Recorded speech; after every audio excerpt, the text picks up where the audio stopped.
Hi, I'm Dr. Sinagra, and today I want to talk to you about psoriasis. This is a very personal subject for me. I was a psoriasis sufferer for years. My family suffered with it. I actually had a handicapped brother who had about 70% of his body covered in psoriasis. The reason I'm telling you this is because this condition was very, very dear and close to my family. I watched a lot of people suffer with it.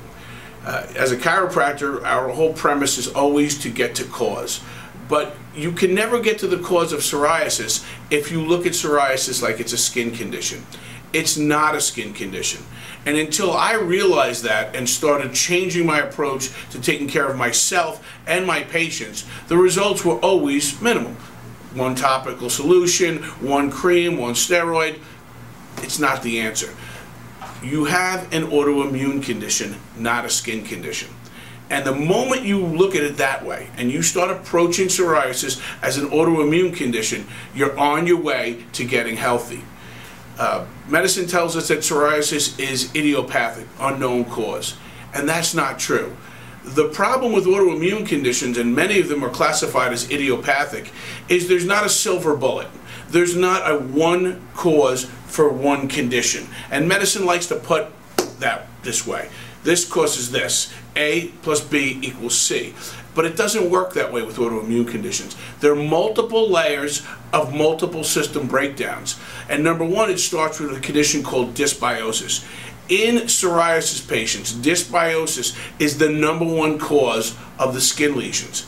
Dysbiosis is classified as a non-pathological bacteria overgrowth in the intestines that leads to pathological conditions. So what they're saying is that your intestines, your bacterial balance in your intestines is off. You're having overgrowth of the bad bacteria. Sometimes you also have Staph pyogenes, Staph aureus, you could have parasites, a lot of things in your intestines that are now causing your immune system to go into hyperdrive.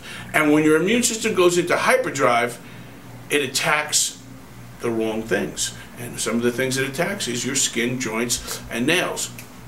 Other conditions that must be looked at when dealing with an autoimmune condition is food allergies. If you're ingesting a food that your body is sensitive to or allergic to, you can never get rid of this condition. So you have to be tested properly and look at your food allergies and food sensitivities, and if you do that, you're on your way too. Third is xenobots. Technical name, xenobots are anything that is a toxic substance from the outside, meaning pesticides, fertilizers, solvents, chemicals, sometimes even artificial sweeteners.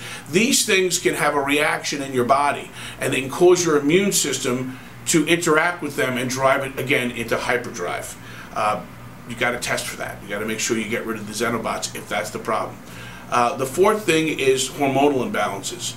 It seems with autoimmune patients that they have a very large increase in prolactin, which is a hormone in the body. It seems that they also have a decrease in cortisol from your adrenal glands, a decrease in DHEA, also a decrease in testosterone. So we have to do a complete hormonal package on an autoimmune patient and find out exactly which one of these hormones could be out of balance, and then to restore the proper balance back is another way to bring the immunity, the autoimmune condition back into control. I'm going to bring my partner, Dr. Weinstein, up, and he's going to explain to you the exact ways and hows we go about dealing with autoimmune conditions. Thank you. The key here is to figure out what is causing psoriasis in you. We treat all our patients as individuals. We take a neurologic and metabolic approach to getting you healthy. So when a patient comes in, the first thing we do is a metabolic assessment. We try and figure out what's going wrong with your body. Then we send you out for specialized lab tests. We play detective to determine exactly what is triggering your autoimmune response. Once we figure out what the problem is, we have diet changes, supplements, detox, etc. to get your body functioning healthy. Secondly, we take a neurologic approach. What I mean by that as chiropractors is we specialize in the upper cervical area. We look at a mechanical problem here that could be affecting your brainstem area and making your body function at a lower level. Once we correct the neurologic problems here and metabolically get your body working better, our psoriasis patients do great. And you can do great as well. Period.